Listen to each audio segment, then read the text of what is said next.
quoi on peut prendre des très gros poissons aux zigues.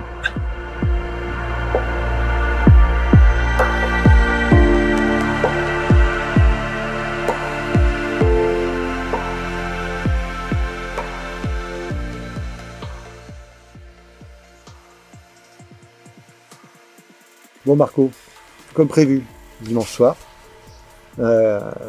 tu vas m'expliquer un petit peu les variantes de montage, parce que tu m'as fait voir le montage de base pour pêcher aux zigues, avec lesquels tu m'avais prendre quelques très très jolis poissons, parce que moi à la base je t'avais dit que je pêchais pas aux zigues, et qu'en plus je pensais qu'on prenait que des poissons moyens, voire petits. Tu m'as prouvé le contraire, allègrement prouvé le contraire, mais tu m'as dit aussi en fait qu'il était possible de faire des variantes pour des montages un petit peu plus évolués aux zigues, pour des questions de technique, voir si tu avais des poissons un petit peu éduqués. Donc j'aimerais bien que tu, en allant jusqu'au bout des choses, que tu me fasses voir ce que tu utilises en montage que toi t'appelles technique. D'accord. Voilà. Moi, il y a un montage qui me plaît particulièrement, c'est celui-là. Celui-là. C'est ce fameux montage en croix. En croix. D'accord. Que j'ai appelé montage en croix. Celui-là, la particularité de ce montage, c'est que j'ai associé deux mousses de couleurs différentes. Ouais. Pourquoi deux mousses de couleurs différentes? Parce que on s'est aperçu souvent que certains poissons préfèrent le noir, donc le jaune, donc on s'est dit tiens, pourquoi pas faire une association des deux? Parce que moi je suis vraiment jaune et noir. Un petit peu de blanc, mais pas trop. Jaune et noir, c'est ton... Jaune et noir, c'est vraiment mes couleurs de prédilection, on va dire. D'accord. Donc ce qui est intéressant ici, c'est de faire un cheveu normal, et de superposer deux mousses, mais de les superposer en croix, pour que ça donne un truc comme ça. Là, je vois que tu as une astuce quand même, parce qu'elles sont coupées au milieu. Elles sont coupées, tu as fait des encoches. J'ai fait deux petites encoches sur les deux mousses, pour les superposer, pour que elles ne puissent pas bouger comme ça, au moment du lancer. Parce que si elles sont une sur l'autre comme ça, avec la violence, elles vont bouger, et puis et là, en faisant une petite encoche et en les serrant bien, ça bouge pas du tout. Ça présente comme ça, quoi. Ça présente vraiment très très bien, quoi. D'accord. Ce qui est intéressant avec ce type de montage, c'est que les poissons, quand ils viennent, ils voient les deux couleurs de n'importe quel côté où il est. Ouais. En dessous, à droite, à gauche, derrière, ils voient les deux faces. Les quatre faces des deux couleurs. D'accord. Ça c'est important pour moi, ouais. Très important. Ok. Et c'est un montage qui fonctionne vraiment très très très très bien. D'accord. Donc ça c'est ce que tu appelles le montage en croix. Le montage en croix, ouais. D'accord. Après tu m'as parlé que tu faisais un montage un petit peu différent avec ton nèche, enfin ton nèche qui est piégé, mais à côté tu as un leurre sur lequel les poissons ils peuvent pas se piquer. Ils peuvent pas se piquer. Donc c'est celui-là. Donc pareil, le même principe, hein. Toujours un cheveu. Par contre, ce que j'ai fait, c'est que je m'arrange pour que ma mousse soit orientée dans ce sens. D'accord. Pour que l'èche qui vient à l'arrière puisse se coller derrière. Parce que là donc tu as ta mousse traditionnelle. Ouais. Et là, tu as mis une petite pop-up. J'ai mis une petite pop-up qui est sur un cheveu très très souple. D'accord. Donc ce qui va se passer, c'est que ça va venir comme ça. La pop-up, pardon, elle va monter et elle va se caler derrière. Elle va se caler derrière. D'accord. Donc ce qui se passe, c'est qu'on s'est aperçu que en pêchant en zigue, certains poissons, ils viennent, tirent sur l'appât et s'ils sentent l'hameçon, s'ils sentent quoi que ce soit, ils relâchent. Ils testent. En fait, ils testent les appâts. Donc ça fait juste des fois juste pip pip. Ça c'est une touche pour moi. Ça c'est un poisson qu'il faut arriver à prendre. D'accord. Donc on s'est dit pourquoi ne pas essayer de faire en sorte que le poisson il arrive, il prend une èche qui est pas piégée. D'accord. Ah oui, remarque, oui, c'est le meilleur moyen de le mettre en confiance. On le met en confiance. Il n'y a rien qui pique. Il n'y a rien qui pique. Il continue son chemin et il prend. Par contre, ce qui est intéressant avec ça, c'est que quand il monte, celui-là, il va venir se caler là. Le poisson, il va tester l'appât là. Il est en totale confiance et il prend l'ensemble du montage. Par contre, quand tu fais ce montage-là, tu mets une petite pop-up. Je vois que tu as mis une petite NS1 là. J'ai mis une petite NS1, ouais. La couleur, pareil, la couleur jaune. Jaune, noir. Si tu mets noir là, tu mets jaune là et inversement. Si je mets jaune là, je mettrai noir là. D'accord. Okay. Ouais. Ou alors avec du blanc, je peux le faire. Tu peux faire avec du blanc. Mais je préfère comme ça. Ouais. Okay. Après, tu m'as dit que tu pouvais bricoler un montage au bord de l'eau avec des plumes. Ouais. Pour faire un petit peu illusion, comme si c'était une mouche. Ouais, ou une éphémère, ou n'importe. Ouais, d'accord. Tout à fait. Oui.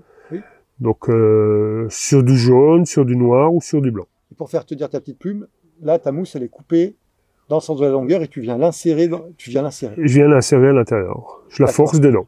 D'accord. Et l'autre, elle est prise en même temps que le cheveu au-dessus. Ok, ok.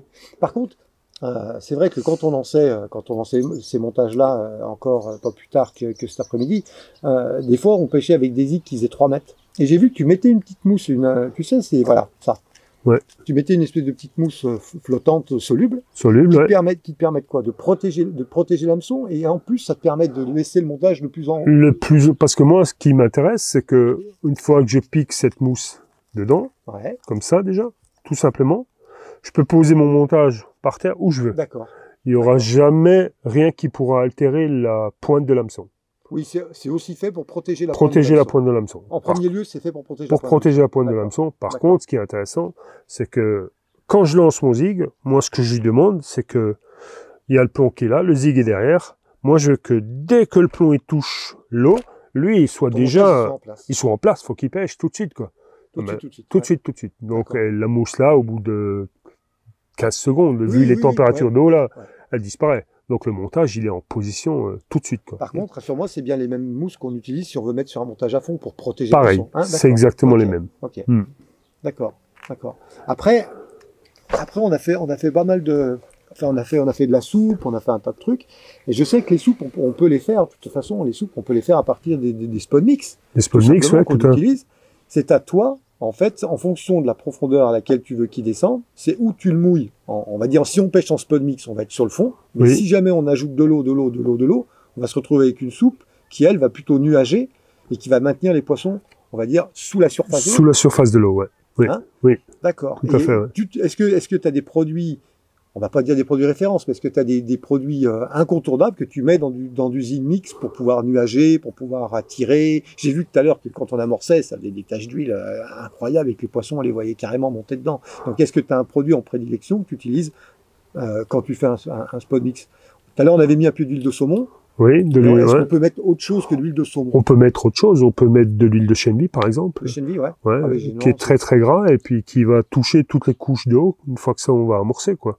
Par contre, ce qui est très très très important à faire, à mon avis, c'est que selon la granulométrie et selon le mouillage du spawn mix, Ouais.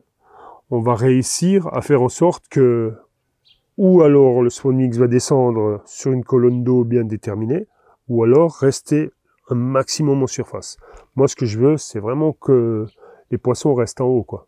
J'ai pas envie. Tu veux qu'ils soient dans le nuage. Il faut qu'ils restent dans le nuage. Il faut D'accord. les garder dans le nuage. Parce que le fait que ça nuage, en fait, t'accélères encore La frénésie alimentaire. La frénésie alimentaire. Et à un moment, ils deviennent fous, quoi. Parce qu'on D'accord. l'a vu cet après-midi, à un moment donné, il y avait des poissons. Oui, ça, j'ai bien vu. Ouais, j'ai bien vu quand C'était on voyait les impressionnant, ouais, on voyait les quoi. poissons. Oui, c'était Ouais, impressionnant. Ouais. c'était impressionnant. Et le fait d'induire la frénésie alimentaire, je suppose, Ouais. comme dans beaucoup de pêches, que les poissons, ils perdent une partie de leur méfiance et puis ils Et tapent dans puis les ailes disponibles. ils se font tapent dans prendre. les èches disponibles et puis ils se font prendre, quoi. D'accord, Mais, d'accord.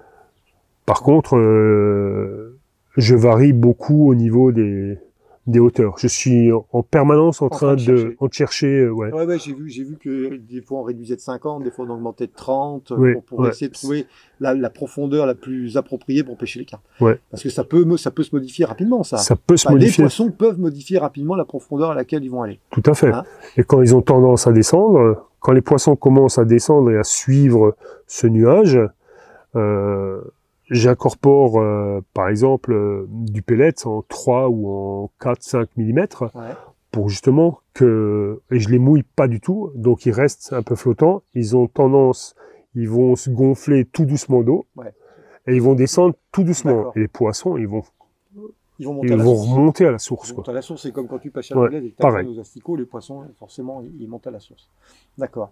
En tout cas, tu m'as accueilli pendant ces 5 jours-là. Je pêchais pas du tout au zig. Hein, je te le dis, je te l'ai dit. Hein. Oui. Tu m'as donné envie de pêcher au zig. Tu m'as montré comment fallait faire. Deuxième poisson au zig. Ah, c'est une pêche qui me plaît. Merci Marco. Ça me plaît. Donc, je vais essayer de mettre ça en application rapidement et je te tiendrai au courant des résultats parce que franchement, Tu m'as bluffé. J'ai été bluffé de voir de prendre les poissons qu'on a pris. Et ça a été rapide, hein, parce qu'on a amorcé, on les a vus arriver. Tu as réussi à corriger rapidement. Et j'ai bien vu que c'était vraiment ta technique de prédilection. Pour la bonne raison, c'est que tu sais en une fraction de seconde ce qu'il faut faire ou pas faire pour prendre les poissons. Et on a eu des touches. On n'a pas eu peu de touches. On a eu quelques touches, beaucoup de touches même pour le peu de temps qu'on a pêché au zig. Et tu as fini par me convaincre. Comme tu as fini par me convaincre, j'étais venu pour ça. Donc je peux te le dire. Mission accomplie. Merci Lolo. Merci. Super. Merci beaucoup.